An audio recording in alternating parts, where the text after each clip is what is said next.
La Trilla, con Juan Quintana.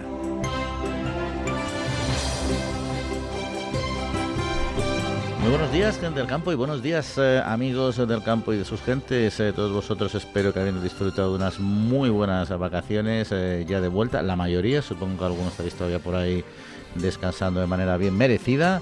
Nosotros aquí, como siempre, a la pie del cañón, con Miki Garay armando los controles técnicos y con Jaume Segales. Jaume, buenos días. Muy buenos días a todos. Que arrancamos una nueva temporadita radiofónica para informar aquí y opinar sobre tantos temas que hay de interés de este nuestro sector.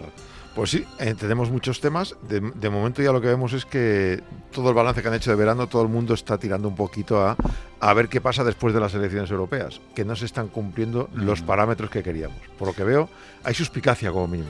Sí, hay cositas ahí. Es que falta un poco de estabilidad, como aquí en La Trilla, que mantenemos un programa, ya le decimos a nuestros oyentes que esta temporada tampoco va a haber novedades singulares, más allá de las que traigamos cada día, porque entendemos que este formatito en el que tenemos también nuestro espacio de la España medio llena, con Pablo Maderuelo, nos va a seguir aportando ese conocimiento y esos paseos por nuestra España rural. Vamos a seguir hablando con invitados, por ejemplo, hoy en concreto con Juan Valero de Palma, que es el presidente de FENACORE, porque ha sido la Semana Mundial del Agua, fue a final del mes de agosto, la última semana se celebró en Estocolmo, y bueno, y ahí plantearon dos grandes retos, una segunda modernización del regadío y la necesidad de equilibrar también los usos de agua. De eso vamos a hablar con él, a ver cómo lo plantean, y también conoceremos la aportación de una importante entidad en nuestro sector agrario, que es Agrobank, una financiación de casi 15.000 millones de euros al sector agroalimentario y que además ha tenido un importante crecimiento de más del 4%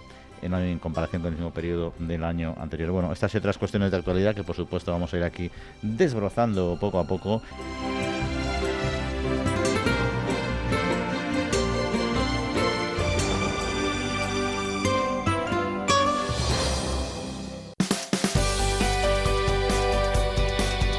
Bueno, Yoma, pues arrancamos con temas de actualidad y arrancamos, como por otra parte es habitual, con datos, porque el paro en la agricultura cayó el 2,6% en el pasado mes de agosto respecto al mes anterior y se traduce en 2.337 desempleados menos, situándolo en un total de 87.426. Sí, los sindicatos UGT y comisiones celebraron esta caída del paro en la agricultura, el más importante, dicen, de todos los sectores económicos. Es verdad que yo creo que es el único en el que ha caído el paro. Bueno, no, también en la educación, porque efectivamente se contratan profesores, pero el resto, el paro ascendió durante este final de agosto y ascendió de forma bastante importante. Las cifras marcan un desempleo que bajaba el 14,24 en el sector primario en comparación con agosto del año pasado, es decir, 14.000 parados menos, entre extranjeros 4,76 mensual de menos, 19.000 parados. En agosto hubo 88.700 contratos, un 16% menos respecto a julio y un 15% respecto al año anterior. De los contratos, 43.000 fueron indefinidos y 44.000 temporales. Ojo con los indefinidos, que seguimos diciendo que muchos son fijos discontinuos. En términos generales, la afiliación al Sistema Especial Agrario de la Seguridad Social cayó en 2,33 el pasado mes de agosto, 618.000 personas, y se perdió este mes 14.000 afiliados frente a julio. La cifra de los afiliados al régimen general de agricultura, ganadería, silvicultura y pesca se situó en 85.000 el año pasado, el pasado agosto una caída del 1,38%, y luego un apunte más, los autónomos fueron 256.000 cotizantes, también se han perdido un 0,27, son 747 autónomos menos. Es decir, yo creo que era una mejora global del mercado laboral, pero es cierto que en el sector agrícola, bueno, pues está lidiando con dinámicas de reducción de la fuerza laboral. Hay fluctuaciones estacionales también, desafíos estructurales, por ejemplo la sequía, que tanto está afectando, y el cambio climático, aunque eso es más difícil de medir.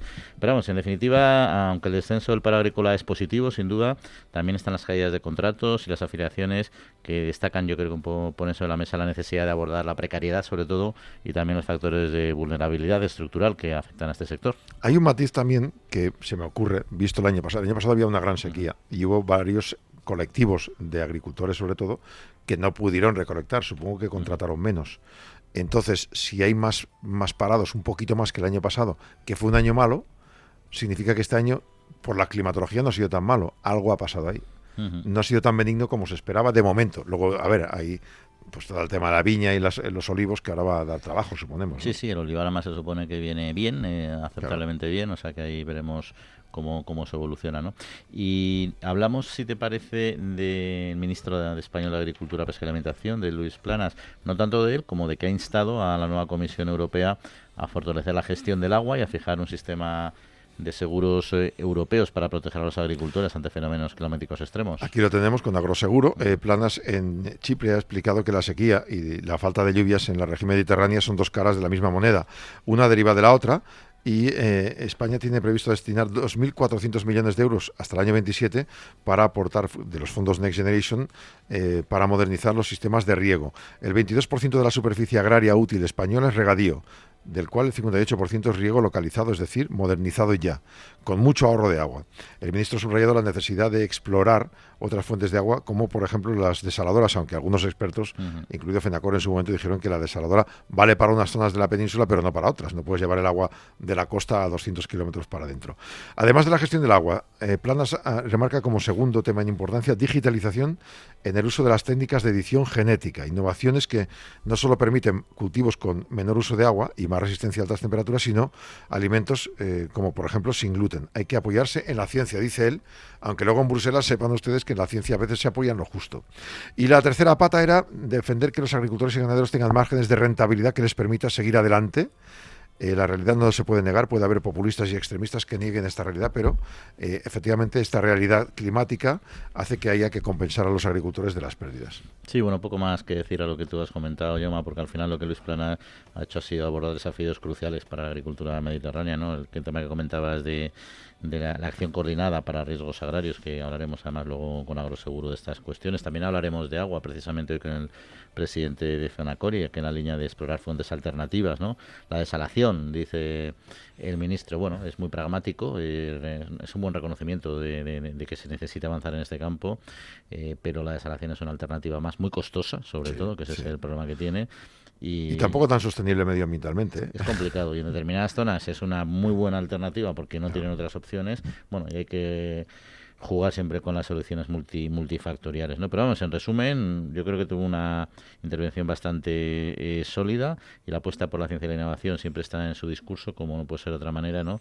Pero es verdad que revela pues que hay tensiones políticas también en este ámbito, que yo creo que están sobre la mesa y que todo el mundo conoce, ¿no? En efecto. Pero bueno, 4 asociaciones, cambiando de tema, Jaume, europeas de agricultores, han protestado por la nueva ronda de negociaciones que la Unión Europea y los países de Mercosur celebran en Brasilia a nivel europeo, y por supuesto trasladan la preocupación de los propios países, en concreto de España. Sí, es Copa Cogeca, la Asociación de Procesadores y Comerciantes de Aves de Corral, la Asociación de Fabricantes de Azúcar y la Confederación de Productores de Remolacha. Acusan a la Comisión de estar dispuesta a hacer la vista gorda ante el impacto que tienen algunos sectores agrícolas más sensibles. El pacto no tiene en cuenta el impacto que la pandemia del coronavirus, la guerra de Ucrania, el Pacto Verde han tenido para el sector de la Unión Europea. La Unión Europea y Mercosur tienen ese convenio desde el 19, se está negociando ahora un anexo al texto que Mercosur rechaza, acusando a la Unión Europea de tener medidas proteccionistas para desencallar las conversaciones. Esto en este mes de septiembre tenía que en Brasilia desencallarse la situación, pero ya las asociaciones dicen, ojo con lo que cedéis con Mercosur, que cada cosa que cedéis implica una pérdida para nosotros. Bueno, al final lo que están poniendo sobre la mesa son las tensiones que hay entre la apertura comercial, que es imprescindible, evidentemente, ¿no? Y la protección de la producción local, ¿no? Que además estamos hablando de sectores vulnerables. Copa Cogeca representa a todos los sectores, pero estamos hablando del sector del azúcar, el sector de la avicultura, que son muy sensibles, ¿no? Y además los estándares laborales y medioambientales a menudo son menos estrictos en determinadas zonas de Mercosur, con lo cual hay también un cierto agravio comparativo, ¿no? Hay un conflicto en los intereses comerciales de la Unión Europea, que en el fondo está buscando la integración económica, que es un objetivo que todos deseamos, pero que no se ha sacrificado en esos acuerdos el sector agrario, que es lo que suele parecer, ¿no? Y luego, pues eso, la dimensión ambiental y la necesidad de estándares más estrictos complican, yo creo que aún más estas negociaciones, que van a seguir siendo tensas. Mercosur dice, rebájame las obligaciones. Entonces, claro, los europeos dicen, rebájamelas a mí también. Hagamos lo mismo. Y si aquí en Europa tenemos que cumplir unas normas, que cumplan ellos como mínimo esas normas, si no, ¿de qué sirve estar cumpliéndolas aquí en Europa, ¿no? Pues si seguimos con las reivindicaciones de 4 organizaciones europeas, ahora vamos a 4 españolas, 4 más 1. A ver, es el arranque de temporada y todo el mundo está pidiendo. Y además con pilas puestas, con lo cual todo el mundo viene con energía. En este caso concreto son Asaja, UPA, COAG y Unión de Uniones y además cooperativas agroalimentarias que no descartan nuevas movilizaciones. Con el arranque del curso sí el gobierno desoye las peticiones del sector. Lo que están buscando es mayor concreción en las ayudas y en las soluciones. Todos coinciden que los problemas están ahí, siguen ahí y que no se han desencallado desde enero cuando hubo esas 43 medidas que se apoyaron en varias asociaciones para desencallar esas manifestaciones, ¿no? Cooperativas agroalimentarias, Asaja también dice lo mismo, el horizonte de las tractoradas no está lejos para COAC y en esta línea UPA también señala que con el final del verano hay muchas cosechas agrícolas, aumenta el paro de muchos productores y hay que hacer frente a esta situación. Unión de Uniones también dice que los tractores volverán a las calles este invierno si no se resuelven los problemas del sector, que ya se habían firmado algunas cosas y no se han cumplido nada.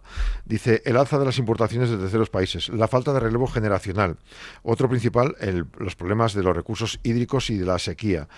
Asaja dice que el campo tiene palos en las ruedas ahora mismo, políticas contraproducentes, efectos negativos en el sector. Para UPA hay que afrontar la especulación que sufren los productos del campo, reforzar la ley de cadena alimentaria y, por ejemplo, cooperativas ha hablado de 2 palabras clave, diálogo y escucha, que ahora mismo no solo piden al gobierno, sino al resto de administraciones y que según ellos no están recibiendo.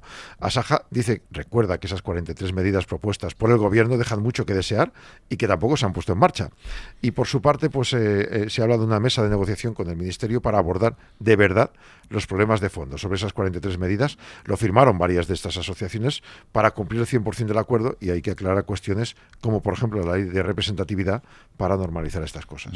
Sí, es que sé que no se ejecutan, ya no sé si con tantas promesas que se están haciendo a nivel gubernamental a todas las comunidades autónomas. Claro. Dice a raíz de lo de Cataluña, dicen, oye, gastar poco, ejecutar poco, que necesitamos presupuestos. Yo creo que también va por ahí la cosa. Pero bromas aparte, al final el hecho es que hay una insatisfacción en general del sector y una cierta tensión, y en este caso proveniente precisamente de yo creo que la buena voluntad del gobierno de poner un plan sobre la mesa con acciones concretas, porque claro, cuando se pone la miel en el caramelo en la boca, si luego te lo quitan, claro, te llevas estos disgustos. O sea, tú levantas las tractoradas con un plan y dices, doy un calendario de ese plan, pero hay elecciones europeas, ¿vale? Pero al menos cumple tú la parte española de ese plan. No es que dependo del dinero de Bruselas. Bueno, pues entonces, ¿en qué quedamos? Y luego la sensación de todo el sector de que, porque yo siempre tenía a Luis Planas por una persona elegante, pero es verdad que el sector en su conjunto demanda esta falta de comunicación y que no estén involucrados adecuadamente en las tomas de decisiones, y eso suele pasar factura. Yo a Planas le veo como un hombre que sabe quedar muy bien con todos. Sí, sí. Más diplomático. Y sabe de lo que habla, pero es diplomático. Que efectivamente, que pasado un tiempo te puede llegar a enervar un poquito por no ser... Que yo creo que es ejecutivo de muchas campañas, pero en esas cuestiones, pero lógicamente ahora, bueno, no lógicamente, el caso es que ahora está pasando un tema complicado. El hecho es que el sector claramente tiene una combinación de incertidumbres, ¿no? De retos climáticos, económicos y además la frustración de no ver esas soluciones a largo plazo. Yo creo que es lo que les desespera. Es que el que tiene que sembrar tiene que saber qué va a sembrar y qué va a hacer y cómo lo va a recolectar. Es decir, que esta gente no se mueve de hoy para mañana borrando un mail, se mueven trabajando el campo y comprando y vendiendo vacas. Y necesitan soluciones rápidas, o sea, no es ellos van por campañas y necesitan la solución para esta campaña, hoy no para la siguiente. Lo de los próximos 12 meses y luego ya decidiremos. Sí, pues si tienes una vivienda, pues decir, bueno, pues fíjate toda la vida, pues si no es este año es el que viene, es una puñeta, pero bueno, pero claro, aquí campaña te estás jugando los cuartos. Oye, y ya finalizamos este primer bloque, si te parece, hablando de los PERTE para el sector agroalimentario que se han acelerado hasta el final de verano. Las principales líneas que se pueden beneficiar ahora a final de verano es el PERTE Agro y el de digitalización del ciclo del agua. ¿Cómo le meten la palabra digitalización a todo este gobierno, macho? El PERTE Agro, la primera convocatoria ha sido la más precoz, 184 millones ya adjudicados para 292 proyectos primarios, 233 empresas. A partir de ese momento, eso se quedó solo en el 36% de lo presupuestado. La convocatoria en 510 millones y fíjate que la mitad no fueron. Bueno, el 70% no acudió. De ahí que se creó una segunda convocatoria viendo el fracaso de la primera. Bueno, pues la adjudicación será ahora por concurrencia no competitiva. Se analizarán por dónde de entrada los proyectos, a ver si van más rápidos. También se ha rebajado la inversión inicial necesaria para estos proyectos y el plazo de presentación termina el 21 de octubre. El PERTE Agro 2 tiene 3 líneas de actuación, una de apoyo directa para inversiones de equipos para pymes y otras 2 más, una para investigación, desarrollo e innovación y otra para innovación, sostenibilidad e eficiencia energética. O sea, otra vez, lo de siempre. Las fases para el regadío van más atrasadas que las del PERTE Agro.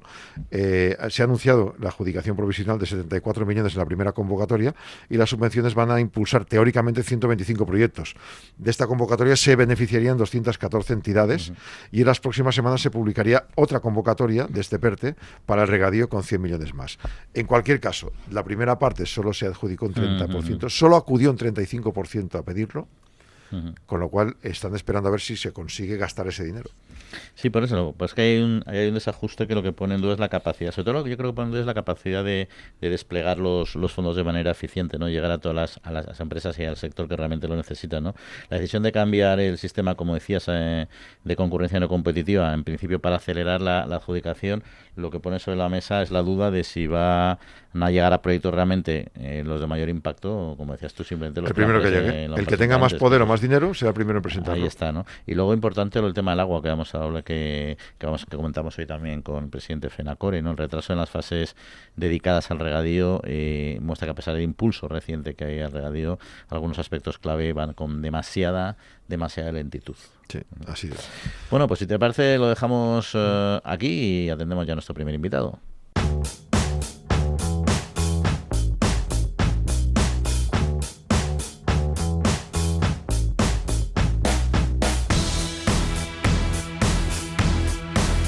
Bueno, pues en el contexto de la Semana Mundial del Agua que se celebró en Estocolmo, la semana última de agosto, FENACORE ha resaltado 2 grandes retos: una segunda modernización del regadío y la necesidad de equilibrar mejor los usos del agua.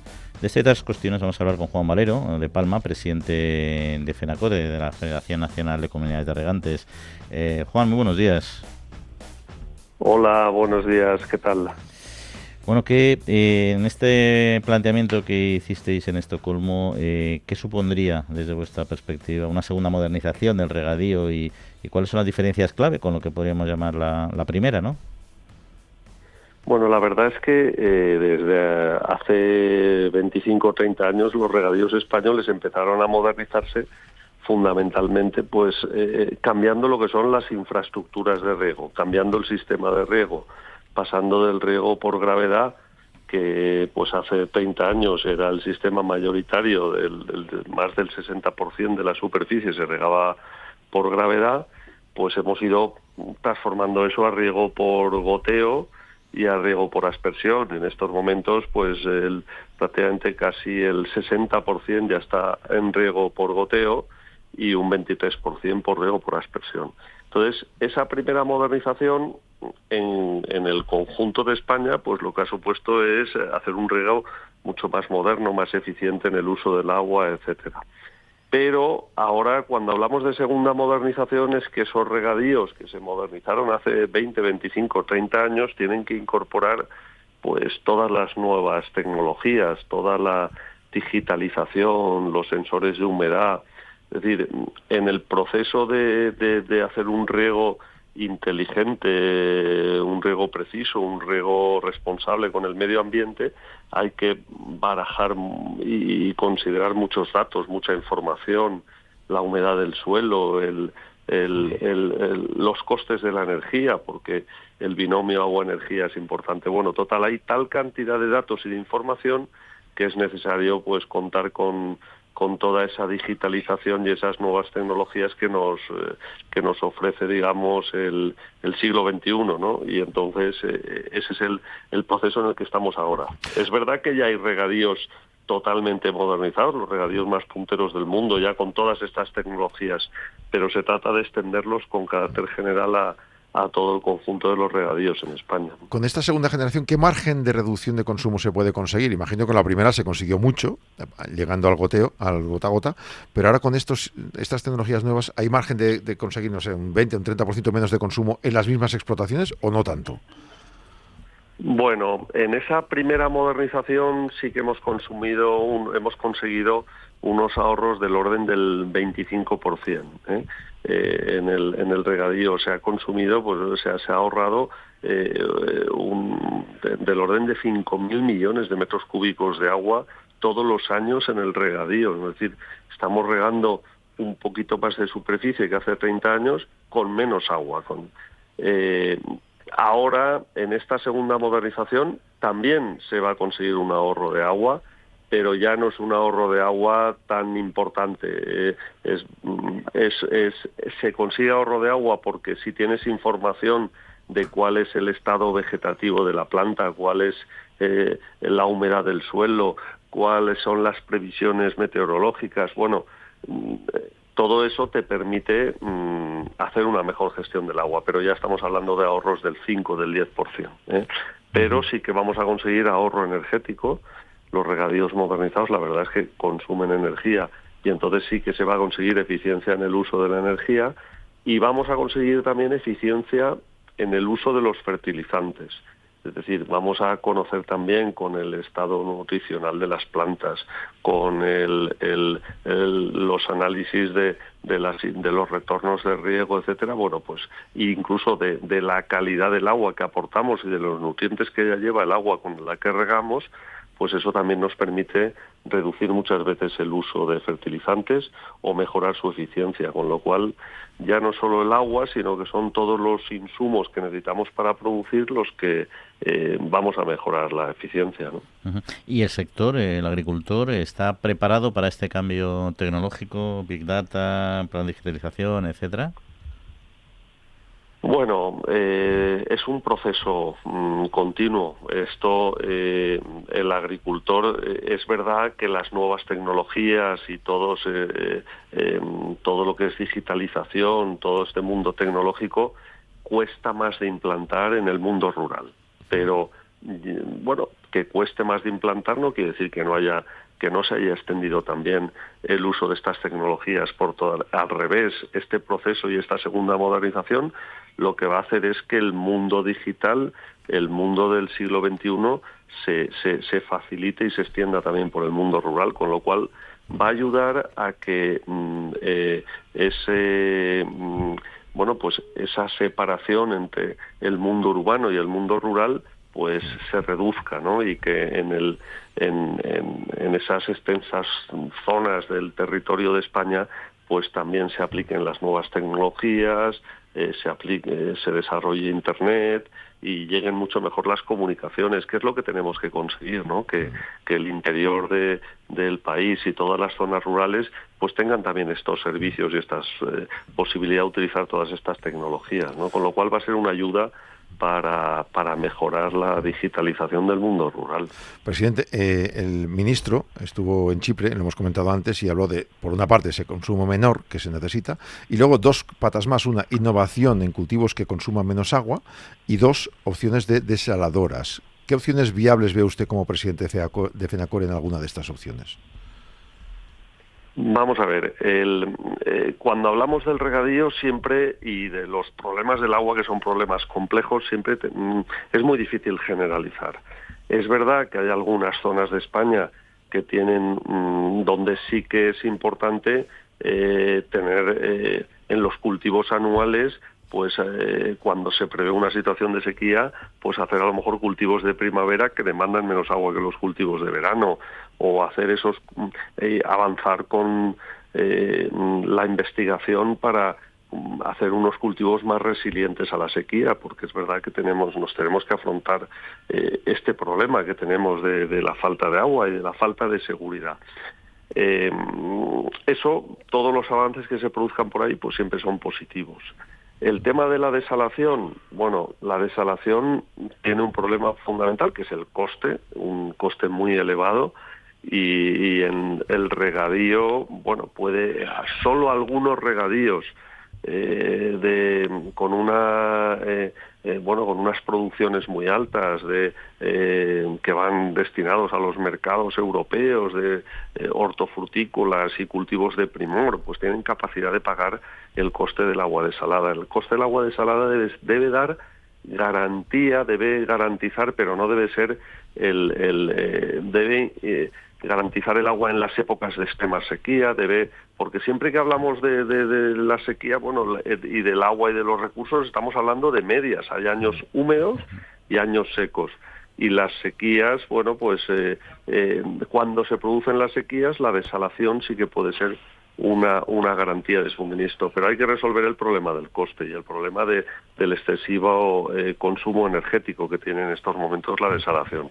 Con lo cual, con carácter general, para el regadío, la desalación no es una solución. Es una buena solución para abastecimientos de población y usos turísticos cerca de la costa. Uh-huh. Muy bien, don Juan Valero de Palma, presidente de FENACORE, pues muchas gracias por atender nuestra llamada y que pase muy buena semana. Un saludo. Muchas gracias, encantado, un abrazo.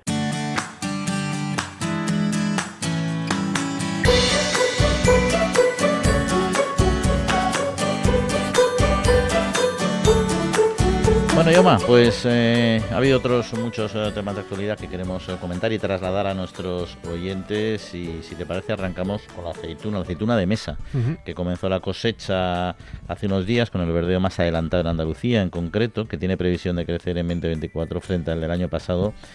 Precios aparentemente atractivos y eso sí, dudas sobre la falta de mano de obra. Cuando no es una cosa es otra. Este año no es tanto la sequía, pero la campaña de verdeo se ha adelantado más que nunca, maduración temprana, similar a la del año anterior. El responsable de las cooperativas agroalimentarias de España ha afirmado que se espera una cosecha mejor que la del 23 en casi todas las variedades, con la esperanza de que llueva en septiembre. El primer aforo de la interprofesional de aceituna de mesa difundido hablaba de 500.000 toneladas frente a las poco más de 400.000 del año pasado. Por variedades, la previsión es que va a ser superior a la media en la manzanilla y la carrasqueña, será inferior Gordal y Cacereña, y será parecida a la hojiblanca. Según Interaceituna, la recuperación hídrica de la campaña incrementa la producción y sirve sobre todo para recuperar la arboleda. Para Coac hay condiciones meteorológicas buenas, se ha empezado a recoger. La producción será muy inferior a la media de otras campañas por el problema del cuajado del fruto. Asaja Sevilla expresa su preocupación por la falta de trabajadores, como tú bien dices, para esta campaña del verdeo. Tiene la mayor producción de aceituna de mesa y aún faltan la mitad de los jornaleros. Para Coac, el agricultor se encuentra en un momento de incertidumbre e indefensión por la falta de esos contratos previos, porque en función del precio de la oferta y del calibre de la aceituna, el destino puede ser pues para la mesa o para el molino. Y claro, eso también afecta a qué tipo de contratos haces. De hecho, el alto precio que se sigue pagando por el de oliva hace precisamente, para el aceite, previsible que una parte del aforo de la aceituna de mesa vaya a ese asunto. Cooperativas ha vaticinado que los precios de la aceituna seguirán siendo buenos, están vinculados al aceite y hay variedades de doble aptitud, o se pagan bien para la mesa o el agricultor los lleva para el aceite. Estos años ha ido muy bien porque como para aceite se paga muy caro, no tienes problema, no pierdes dinero. Sí, pero es verdad que ahora mismo, pues no sé, es que el mercado del aceite de oliva influye tanto, o sea, tiene tanta potencia en la influencia del sector olivarero, claro, en concreto en el de mesa también, y ahora mismo nos encontramos con una situación que se supone que se van a volver a moderar los precios, pero hay muchos condicionantes, porque dicen, sí, buenas previsiones se prevén, pero es que aquí te cambia de la noche al día, te ven las tormentas como los que ha habido estos días, te entra granizo, te entra lo que sea y te puede destrozar las cosechas, ¿no? Yo creo que las incertidumbres del sector del verdeo son normales, vienen muy arrastradas precisamente por la situación siempre tan anómala del olivar. Y luego lo que comentábamos, a la falta de mano de obra, es sorprendente, ¿no? Sí. Porque son campañas históricas, es decir, que no es algo que son cada año lo mismo. Sí, que además es un sector muy consolidado, es un sector potente y bueno, que no haya mano de obra. A ver, aquí hay un debate que siempre es el mismo. Tenemos 1 millón de personas en paro en España, pero efectivamente hace 30 años ese 1 millón de personas se hubieran ido a Francia a hacer verdeo. Y aquí en España lo hacen posiblemente porque se paga menos de lo que aspiran a ganar, posiblemente porque no es su oficio. Tienes que traer gente de otros países, los contratos en origen. Ahora se está hablando de si la inmigración que llega se la puede formar, pero hay que formarlos. Los inmigrantes, si hay 500.000 de inmigrantes aquí que podrían trabajar en esto, hay que formarlos, no cualquiera te vale. Lo que pasa es que ese tema es peligroso, primero porque en el fondo es un efecto llamada, es decir, yo entro crudo sin papeles que allá me buscan trabajo. Y por otro lado, claro, son contratos temporales, es decir, que no que solucionas temporalmente el problema de estos inmigrantes, pero no les das una solución vital. No, desde luego. Entonces al final es un parche con riesgo de que tenga efecto llamada. Lo que pasa es que, claro, parece que los precios están aumentando, los salarios, pero sí. si no llegan del norte de Europa, digo, del norte de África ni de Sudamérica, los que se tenían que contratar en origen, algo habrá que hacer, No, porque si cada año iremos a peor. Estoy de acuerdo que tienes que venir, o sea, lo que igual es que allí están viviendo mejor y ya no les renta venirse a España. Sí, y les renta irse a Francia. Entonces tendrás que buscar la manera que a España les rente venir. A ver, a Francia van mucho al tema de la uva porque además ahí pagan mejor. Claro, Entonces, por eso. Sigue siendo un trabajo duro, pero a la cosecha de la uva va mucha gente, no española también, ¿eh? Y luego otra solución es traer esos, como dices tú, en origen, a lo mejor esos inmigrantes que están deseando cruzar a España, pero no pueden, y dices, mira, pues no puedes venir a España a situarse porque vas a ser vuelto a tu país, pero al menos temporalmente te vienes 3 meses con un contrato y te vuelves. Y al menos tu situación ya no es tan grave, claro, como lo... Pero hay que formarlos también. Hay que formarlos y hay que gestionarlo y hay que llegar a acuerdos político-económicos con los países son los países que te los envían cuando les interesa que les des dinero. Ahí está. Entonces tienes que dar dinero al ciudadano de su país y además al propio país con acuerdos comerciales, no te queda otra. O sea, pagas la uva y la aceituna doble de precio. Ahí está. Acabará pagando el gobierno, lo acabaremos pagando todos al final. Oye, seguimos con aceite, en este caso, como decíamos, de aceite de oliva, que bueno, llaman a la prudencia del sector, a pesar de la bajada de precios que se están anunciando y que se están produciendo en los distintos supermercados, ¿no? Nunca ha caído su cotización en origen, pero se mantiene un poco todavía la escasez de producto. Hubo una paradoja, la bajada del IVA hizo que una semana o 10 días bajara un poquito el precio, pero luego ya volvió a subir. Pero ahora sí que, de forma pues relajada, sosegada, en el mes de agosto, no sé si porque ha bajado el consumo, pues se está pagando el litro de 9, ha bajado a 7 euros, que está muy bien, ha rebajado mucho el precio. Bueno, Cooperativas Agroalimentarias explica que la cosecha próxima estará más dentro de la normalidad, pero solo habrá aceite nuevo disponible a partir de noviembre. Hay que gestionar lo que queda de la campaña actual, que es bajísima. La sequía ha hecho que por primera vez se hayan registrado 2 campañas de sequía cortas consecutivas y, por tanto, la escalada de precios se ha producido y para rebajarlo necesitaríamos más existencias de las que hay y de las que se esperan. La existencia de aceite de oliva, que se ha situado en torno a 342.000 toneladas, es el mejor nivel de las últimas 5 campañas, pero sería el 44% menos que la media de estas últimas 4. Bueno, pues dicho esto, consideran lógico que, tal como vayan bajando los precios en origen, los primeros en beneficiarse sean los consumidores, pero aún así lo que calculan es que hay que ver los escenarios interesantes, porque hay una fidelidad, eso sí lo reconocen, de los españoles a la hora de comprar aceite de oliva, aunque se encareció mucho.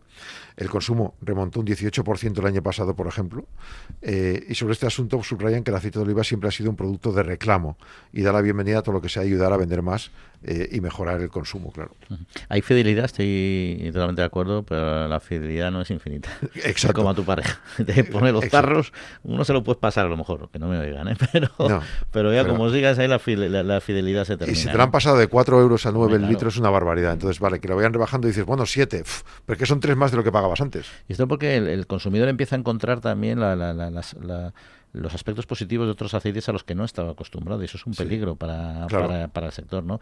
Y ha habido fidelidad, pero ha bajado el consumo de aceite de oliva, o sea que no ha bajado, podía haber bajado mucho más, pero ha bajado lo suficiente como, en el fondo ha bajado lo suficiente como para que también se pueda recuperar un poco la producción, o al menos los stocks, la producción que quede el stock necesario para... Pero fíjate que en julio hicimos balance, nos pasó en el balance de las aceiteras, que en junio había habido un sorpaso del aceite de girasol al de oliva en España. Sí, en el lineal. Se había vendido por primera vez en la historia más litros de aceite de oliva, de aceite de girasol que de oliva. Y eso es un peligro. Y es que las inercias son muy malas. Como se genera una buena inercia, digo, muchas personas, hablo por mí mismo, pues ahora tengo un volumen de compra de aceite de girasol que antes no tenía y que lo voy a mantener porque me he dado cuenta que para determinadas funciones me sirve. Te sirve. Que está muy bien. Seguiré comprando girasol en abundancia para muchísimas cosas porque me encanta y es el que más me gusta. Pero bueno, se te ha abierto una puerta que antes no se te había abierto. Yo hago como el del chiste cuando subió la energía. Sí. Yo llego y puedo ligar porque yo compro aceite de oliva.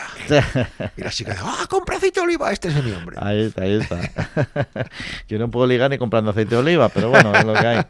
Bueno, a las 7 de la tarde con una piña boca abajo igual lo conseguimos. Ya te digo. Pero en fin, en todo caso, entre el precio de la producción, precios y la especulación que hay con aceite de oliva, un tema delicado. Si te parece, vamos a un último tema en este segundo bloque y hablamos de China, que no va a imponer, es una buena noticia al menos por el momento, aranceles antidumping dumping pro-BIC que iban a poner los provisionales, no los van a poner al brandy europeo. Sí, hay productores europeos que vendieron licor en el mercado chino con márgenes de dumping del 30 al 39%. La investigación empezó el 5 de enero. Se determinó que estas prácticas han representado una amenaza significativa, pero Pekín ha visto que no hace falta aplicar aranceles porque el impacto ha sido muy limitado, 0,2% del total de la exportación de brandy de espirituosas. China es el destino del 30% de nuestro brandy exportado. Yo no sabía que bebían tanto brandy nuestro. La verdad es que está bueno. A lo mejor beben poquito, pero como son muchos, a poquitos que beban algo, claro, es una masa. Claro, abres una botella de brandy ahí y en una calle la has vaciado. Tienes razón. China ha alcanzado otras investigaciones antidumping de otros productos lácteos, carne de cerdo, aquí nos hizo pupa, en lo que se percibe como la respuesta a las fricciones comerciales. ¿Por qué? Porque, como explica Tribune China, esa consultora, esto era una parte del castigo dirigido a la investigación contra los vehículos chinos de Francia y de España, porque en España también hemos comprado vehículos chinos y no les ha gustado mucho la idea. Bueno, sin entrar en el tema de los vehículos, el hecho es que yo creo que tampoco se debe confiar en este sector, porque la situación es súper volátil. El tema de la negociación con China tiene muchísimas aristas. Yo creo que China en esto está mostrando haciendo gestos también para poder luego negociar en otros, tener mejor posición de negociamiento en otros sectores de negociación, ¿no? Claro. Y ahí hay que ser cautelosos con lo que haga. Me quita los aranceles al coche eléctrico y te compro más brandy. Y dices, bueno, ¿me interesa o no me interesa? No, y el brandy es muy poquita cosa en esta negociación, por eso. Pero es una masa de pequeñas cositas que son gestos. En esta negociación político-económica son gestos. Mira, oye, aquí no te lo pongo tal, pero te cambien es otro sector. Y entonces ves con el telón de fondo de la industria automotriz y los coches eléctricos, tienes un montón de pequeños sectores que están Pero tienes que hacer números, porque tienes que siempre acabas cediendo, siempre acabarás haciendo daño a algún sector. Cuando entras en una guerra siempre acaba haciéndose daño a alguien. Y luego, hombre, también es una medida que en principio afecta a España y a Francia, que casualmente son los impulsores de la investigación contra los coches eléctricos chinos, una buena parte de los impulsores, ¿no? Sí. O sea que ahí se juegan muchas variables. En fin, pues mira, dejamos aquí, si te parece, estas noticias. Nos quedan algunas otras por comentar que iremos desbrozando en los próximos minutos, pero antes hablaremos también con nuestro siguiente invitado.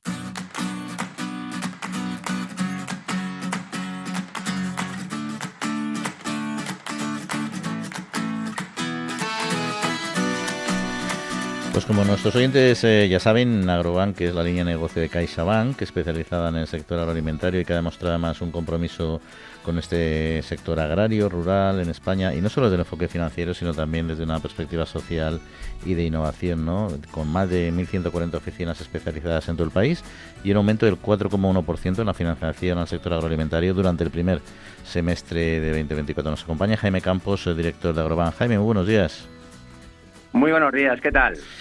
Bueno, Agrobank ha cerrado el primer semestre con una financiación de casi 15.000 millones de euros al sector agroalimentario, lo que supone este mencionado crecimiento del 4,1% en comparación con el mismo periodo del año anterior. ¿Qué factores han contribuido a estos resultados?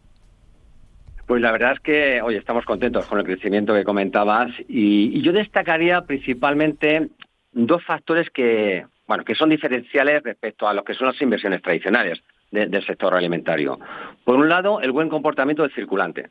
Como sabéis, es un sector que tiene pues un importante gasto en insumos y aquí destacaría fundamentalmente dos cuestiones. Por un lado, un mayor uso de nuevos combustibles y materias primas, como ha sido el biogás, el hidrógeno o los biofertilizantes, y por otro, el extraordinario comportamiento que han tenido las exportaciones del sector en este primer semestre, con crecimientos del 6,2%, y además veníamos ya de un año récord, como ha sido el año 2023. Y en un segundo lugar, las inversiones también a largo plazo, que han tenido un fuerte incremento, impulsado en este caso principalmente por autónomos y pequeñas empresas. El sector tiene que transformarse y en los últimos años es lo que viene haciendo de forma clara las empresas medianas y grandes, y ahora es el turno del pequeño y mediano productor, que han visto, yo creo que en términos de necesidad, la oportunidad, realizando pues importantes inversiones en digitalización, nuevos cultivos de alto valor o transformación de productos tradicionales a ecológico. Uh-huh. Y decíamos que tienen más de 1.140 oficinas en toda España y una presencia importante. De hecho, 1 de cada 2 agricultores y ganaderos de España trabaja con vosotros, ¿no? ¿Cómo lográis que estas oficinas puedan responder a necesidades muy diversas en cada región? Porque ya sabemos que el mundo agroalimentario cambia mucho de una zona a otra. ¿Qué estrategias tenéis que implementar para ser competitivos? Así es, yo creo que hay varias, pero por destacar yo pondría el foco en tres. Primero, una formación permanente de los equipos, y esto la verdad que es crítico para estar cerca de nuestros clientes, entender su negocio y poder acompañar, asesorar en sus nuevas inversiones. Hay un segundo aspecto, que es la evolución permanente de una de las propuestas, a mi juicio, más completas, sin duda, de valor, en productos, servicios, herramientas y soluciones que les ayuden a la transformación y digitalización de sus explotaciones. Y un tercer aspecto, que tiene un valor extraordinario, que son los equipos de riesgos especializados en sus zonas de influencia, con el fin de que conozcan pues muy de cerca las necesidades de los clientes y entiendan muy bien sus flujos financieros. Además, estos equipos físicamente están en el territorio y esto pues nos permite ser más ágiles en la toma de decisiones y poder iteracionar también entre las oficinas y los clientes para dar el apoyo que requiere un sector que, como bien dices, tan dinámico como es el agroalimentario.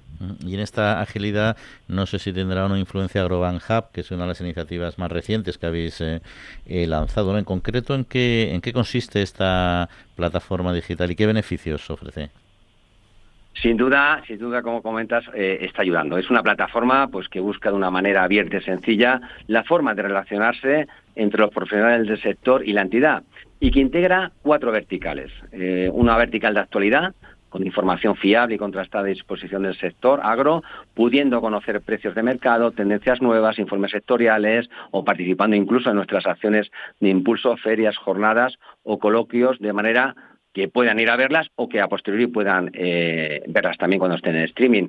Una segunda vertical más dirigida en entorno de soluciones para la óptima toma de decisiones a través de herramientas y simuladores, como por ejemplo la huella de carbono, soluciones agronómicas o buscadores de ayudas. Un tercer bloque o vertical, que es un marketplace con productos y servicios especializados de todo tipo. Y por último, una comunidad que tiene como objetivo pues contribuir a la transformación del sector, donde está todo el ecosistema de innovación, emprendimiento y formación. En definitiva, es una plataforma viva en la que iremos incorporando, pues yo te avanzaría que en breve más funcionalidades, pero que complementa mucho a ese asesoramiento personalizado, y esto yo, como digo, siempre es un asesoramiento no tecnológico y en online, directamente con el sector. Y hay unos pilares que ahora son fundamentales, yo entiendo que para casi todas las compañías, en concreto para Agrobank, así lo trasladáis, como son la sostenibilidad y la innovación, de la que también hemos hablado ya un poco, ¿no? Pero ¿cómo estáis impulsando estas áreas dentro del sector agroalimentario? Efectivamente, yo creo que ambas van de la mano y las tenemos muy presentes en nuestro día a día de Agrobank, y a modo esquemático las agruparía en 2 bloques, donde creemos que la innovación pues nos permite seguir siendo líderes en banca sostenible. Por un lado, lo que llamamos negocio verde, me estoy refiriendo a productos o servicios financieros en condiciones ventajosas para clientes que, por ejemplo, pues cuentan con proyectos de descarbonización, eficiencia energética, transición ecológica, economía circular o agricultura de precisión.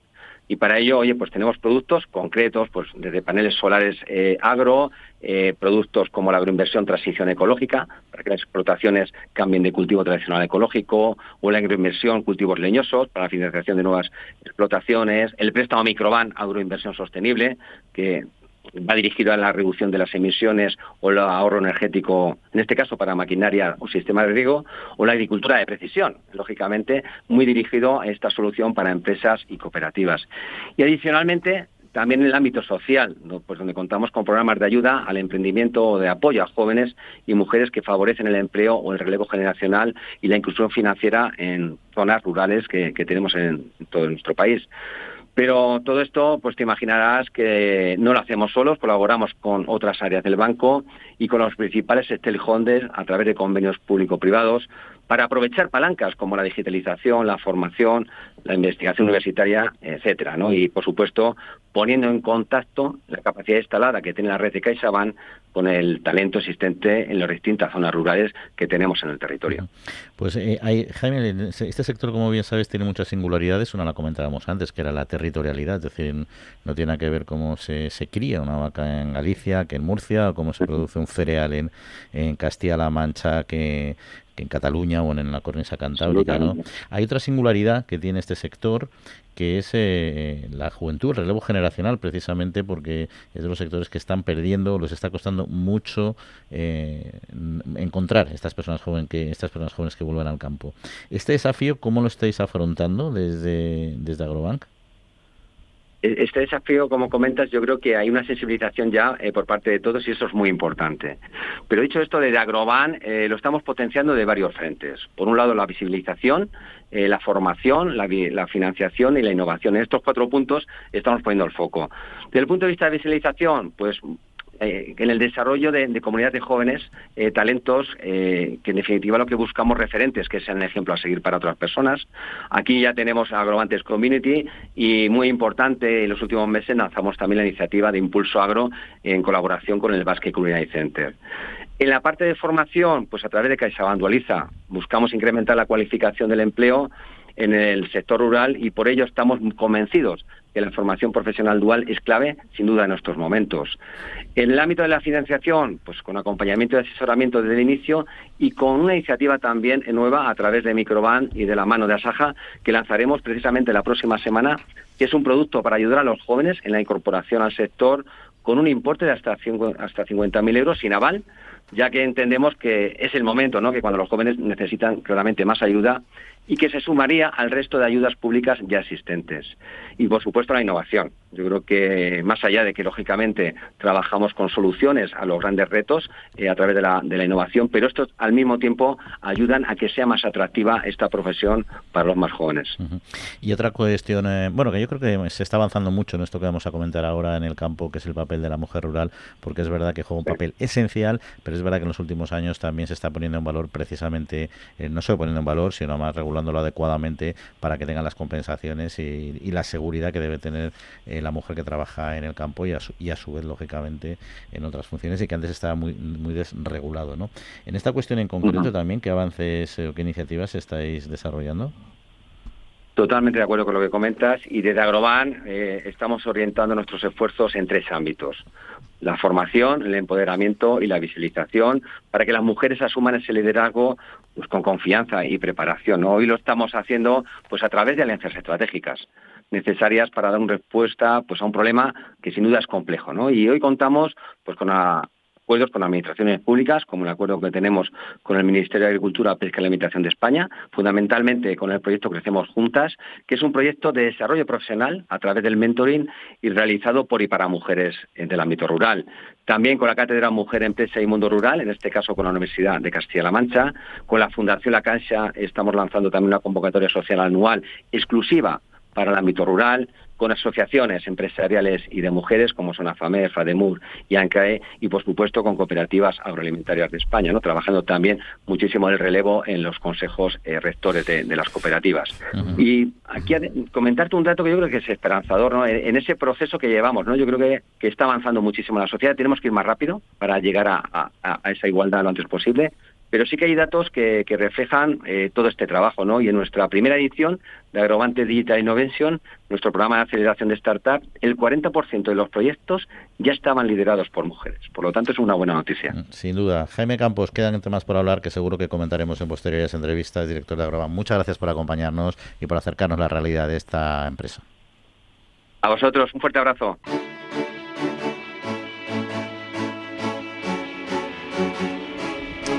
Bueno, pues el tiempo vuela, Jaume, y este veranito todo el mundo habrá pedido todo tipo de bebidas, habrá distraído con refrescos, cervezas, vinos, lo que sea, pero también con agua, y al final el debate sigue caliente, el debate de si los consumidores, que el 90% de los consumidores demanda que se les informe el tipo de agua que le van a servir en un restaurante y sobre todo cuánto va a pagar por ella también. Hay una encuesta que es uno de los datos de esta encuesta nacional de Metroscopia para el Instituto de Investigación Agua y Salud, que analiza la percepción de las preferencias del consumidor en la calidad, seguridad alimentaria o información que recibe sobre el agua que consume en la hostelería. Muchas veces se genera una confusión. ¿Qué agua me están ofreciendo? ¿Y qué voy a pagar por ella? Y por eso el doctor Luis Gutiérrez Serantes, doctor en Medicina y Cirugía de la Complutense y miembro del Comité Científico del Instituto de Investigación del Agua y Salud, explica que los restaurantes ahora pueden ofrecer al cliente agua mineral natural, agua del grifo, en jarra o vaso, o agua del grifo filtrada en el establecimiento. Este caso puede aparentar, según cómo se lo cuentan a usted, que es agua mineral, pero no es así. No tiene nada que ver. Entonces tiene que saber qué tipo de agua es ¿Y qué le van a cobrar por ella? Solo 1 de cada 6 consumidores es consciente de que le están sirviendo agua del grifo filtrada, la que le están cobrando en el establecimiento de hostelería. 8 de cada 10 españoles declaran que no están dispuestos a pagar por el agua de grifo filtrada en un restaurante. Eso ya depende. Si el restaurante te lo pone en carta, pues tú pagas o no, en función de la quieras o no la quieras. Desde el punto de vista de la calidad y seguridad alimentaria, el 83% de españoles reconoce la calidad y seguridad de las aguas minerales y el 75% de españoles señala que esta calidad es la que le genera más confianza en cuanto a seguridad alimentaria en las aguas minerales, que se envasan a pie de manantial con todas las garantías. Su composición de minerales y propiedades saludables permanecen constantes en el tiempo. Las puedes consultar también en el etiquetado. La industria hace más de 300 análisis diarios para que ese agua mineral llegue al consumidor tal y como se extrae del manantial. Como dice el doctor, en el caso del agua del grifo viene de aguas superficiales de orígenes diversos, embalses, ríos, desalinizadoras. Es tratada químicamente con cloro, la desinfectan, la protegen de contaminantes y puede ser apta para el consumo del ser humano, pero no es lo mismo que el agua que se utiliza de estos acuíferos envasada directamente allí. Y por último, el agua filtrada es agua de grifo que se somete a un proceso de filtrado en el propio restaurante. Al ser de grifo, el origen también puede ser variable, composición inestable. El filtrado altera la composición inicial y elimina el cloro, porque el agua queda desprotegida, además de que no hay disponible un cierre hermético. Por todo ello, esta entidad, el Instituto de Investigación de Agua y Salud, dice que desde el año 2008 pues hay que hacer muchos estudios, como hacen ellos, y hay que demostrar qué tipo de agua se sirve en la hostelería. Y si usted la quiere, la paga, según le digan, pero que tiene que estar informado de cuánto cuesta y qué tipo de agua le han dado. Eso es clave. La clave es que son productos diferentes. Eso es lo que tienen que entender todos los consumidores. Y punto. Y cada uno que elija el que sea. Yo, mi experiencia personal este verano es que en muchísimos sitios me han puesto ya esta botella de agua filtrada, que nadie me ha informado si es filtrada o no filtrada. También es verdad que en mi caso en concreto no me la han cobrado, con lo cual, bueno, pues tampoco te aguante una botellita, te la bebes y no sabes si es mineral o no es mineral. Pero es verdad que lo ideal sería que te informas, sobre todo porque da lugar a confusión. Piensas que es mineral y es agua filtrada. Simplemente con que te digan eso basta. En algunos restaurantes sí tenías botellita agua filtrada, tal, para tal, y te especificaban. Claro. Pero la verdad es que... Y lo suyo sería que si te lo ponen así, te pongan en carta. Mineral vale tanto, filtrada vale tanto y agua del grifo X. Sin duda, Jaume, sin duda. Y entramos en nuestro espacio ahora de la España medio llena con nuestro querido amigo Pablo Maderuelo, que nos acompaña también en esta temporada y que sigue paseando por nuestra España rural y en concreto en Villa del Prado para hablarnos sobre la huerta madrileña, que es mucha e importante, aunque no todo el mundo la conozca bien, los tomates y el relevo generacional de su familia. Y va a hablar, más que él, va a hablar su invitado, Lucio. Vamos a escucharles. Hola, ¿qué tal? Muy buenos días. Una semana más desde la España medio llena, arrancando curso, arrancando temporada y arrancando un nuevo viaje por los pueblos de nuestro país. Como siempre en esta sección vamos buscando historias que nos trasladen pues la realidad de proyectos inspiradores que nos demuestran que los pueblos de nuestro país no solo tienen presente, sino que tienen futuro. Muchas de estas historias provienen del sector primario, del sector agroalimentario del que hablamos aquí en La Trilla durante todo el programa, y algunas otras pues nos van a trasladar a esos otros mundos que también componen el panorama rural de nuestro país. Hoy vamos a empezar el viaje y lo vamos a hacer muy cerquita de Madrid. Nos vamos a marchar hasta Villa del Prado, que es un municipio de la Comunidad de Madrid, donde pues queremos hablar de los tomates, que es pues la hortaliza de esta época del año, sin duda. Hemos hablado con Lucio. Lucio es ya una generación muy avanzada dentro de su familia de horticultores. Ellos se llevan dedicando a la horticultura desde hace varias décadas. Va a continuar siendo así porque el relevo generacional en la familia está asegurado, y con Lucio hemos querido hablar pues sobre el papel que tiene la huerta madrileña en el conjunto del país, sobre esos tomates, sobre esos pepinos, sobre esos pimientos, sobre cómo la huerta madrileña contribuye desde el medio rural a la huerta de todo nuestro país. Os dejo con la conversación que hemos tenido con él. Buenos días, Pablo. Lucio, tú eres hortelano de toda la vida. Sí, además de quinta generación. Quinta generación. ¿Quién fue el primero entonces? Pues creo que fue mi bisabuelo, es decir, luego fue mi abuelo, mi padre, ahora soy yo, viene mi hijo detrás. Tengo 2 nietos que al final no sé dónde llegarán, pero que también andan por aquí rolando. ¿Qué es lo que tienes tú cultivado aquí? En verano principalmente nosotros nos dedicamos al tomate. y luego ya con vistas al otoño pues nos dedicamos a la verdura. Es decir, lo que hacemos es un cultivo de temporada totalmente, en verano tomate, pepino, que es lo que más se consume, y luego ya en otoño pues repollo, lombarda, que también es lo que más se consume en la época de otoño. ¿Por qué es bueno Madrid para este tipo de cultivo? Bueno, hay cosas muy, muy características de Madrid. En principio, sobre todo esta zona, Villalpando puede presumir de tener una calidad de agua importantísima, que es muy importante, es decir, son aguas subterráneas, que no sabemos de dónde vendrán, pero que creo que vienen de la Sierra de Gredos, que ahí son las colas que se riegan las hortalizas. Y esa calidad de agua es lo que da la calidad de hortícola. Tenemos un mercado muy próximo, estamos a poco menos de 60 kilómetros de la capital de España. Mercamadrid es uno de los mercados más importantes de Europa de verdura y hortaliza, y por lo tanto creo que lo tenemos todos. La tradición aquí es muy antigua. Yo conozco datos de huertas de casi hace 400 años que empezaron a aparecer los primeros huertos, y la evolución ha sido constante hasta llegar al punto donde estamos, donde tenemos una agricultura moderna, donde ya donde se une la tradición con la modernidad, es decir, va todo por ordenador, por sensores, etcétera, etcétera, etcétera. La época del azadón, de cavar y de sudar la tinta china, pues como que ha pasado. ¿Cuáles son las claves para que salga un buen tomate, para que tengas una buena cosecha?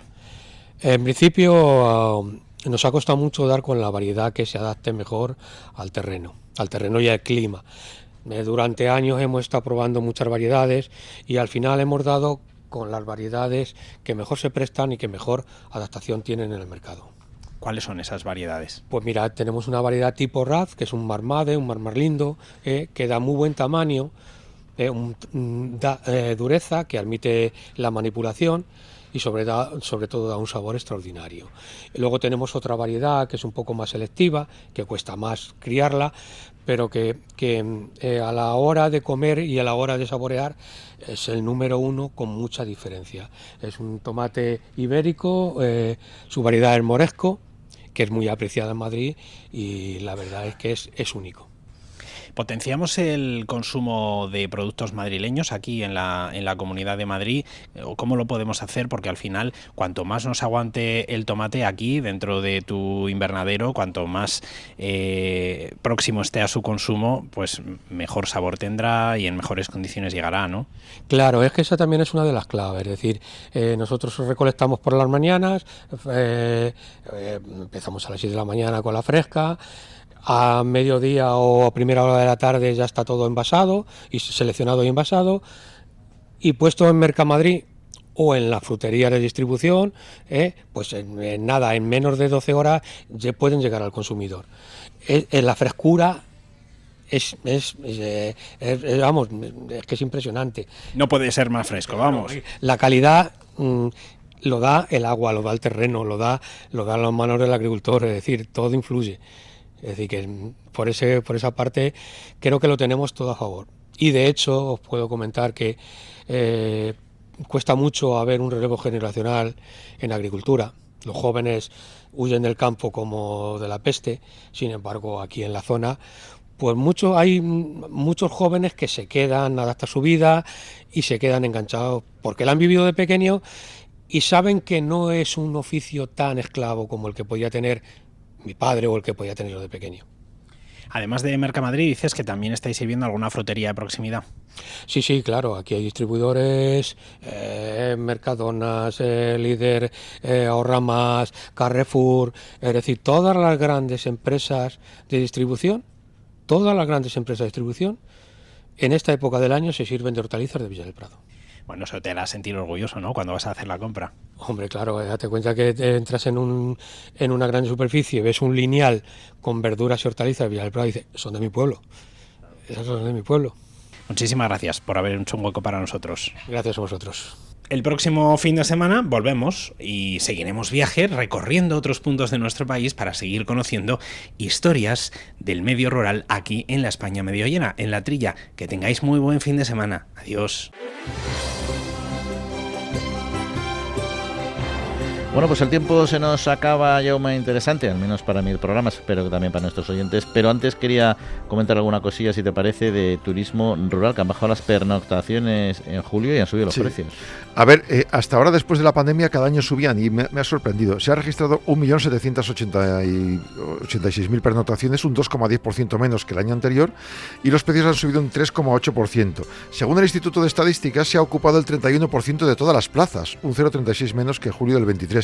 Me sorprende porque hubo épocas en las que se hablaba de lleno casi total. Es verdad que es más en puentes y en otras épocas del año que en las grandes vacaciones de verano. Bueno, y también al final los problemas son complicados en comunidades autónomas como Islas Baleares y País Vasco, que tienen subidas de precios que están especialmente llamativas, ¿no? Y toda esa estacionalidad también está influyendo mucho. Investigaciones como el Journal of Tourism Economics ha indicado que los aumentos en los precios pueden afectar negativamente a la demanda del turismo al final rural. Buscas que sea más barato, si no, y el exceso de turismo internacional también es un problema porque encorsetas mucho la demanda y podemos tener importantes problemas. Puedes morir de éxito. Ahí está. Pero bueno, nosotros lo que se nos muere es el tiempo, no sé qué nos tenemos que despedir. Agradecemos a Miki Garay, el control técnico como siempre. Yauma, que pases muy buena semanita. Hasta la semana que viene. Pues nada, continuamos aquí la semana que viene más y mejor. Cuídense y en 7 días volvemos a estar con ustedes. Un saludo.